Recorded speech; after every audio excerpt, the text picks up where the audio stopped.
தமிழ்நாட்டுல பிஜேபி வளர்றதுக்கு ஏன் அவ்ளோ கஷ்டமா இருக்கு?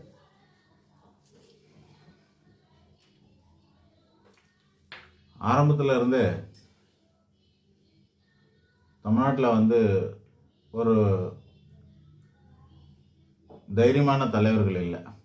அப்படி தைரியமான தலைவர்கள் எல்லாம் மற்ற கட்சியில் தான் இருந்தாங்க. அதாவது இயல்பாகவே ஒவ்வொருத்தருக்கும் ஒரு மாதிரியான குணங்கள் இருக்கும். இயல்பாகவே ஒவ்வொருத்தருக்கும் ஒரு மாதிரியான குணம். சத் ரஜஸ் தமசுங்கிற மாதிரி 3 விதமான குணம் இருக்குது. திருவள்ளுவர் சொல்கிற மாதிரி குணம் நாடி குற்றம் நாடி அவற்றில் மிக நாடி மிக்க செயல். அந்த குணங்கள் ரொம்ப முக்கியம். இந்த கட்சி சாஃப்டான கட்சி தான் இது. ஆக்சுவலி இந்துத்துவ தீவிரவாத கட்சின்லாம் சொல்கிறாங்க இல்லையா, அப்படிலாம் கிடையாது. இது சாஃப்டான கட்சி தான் இது.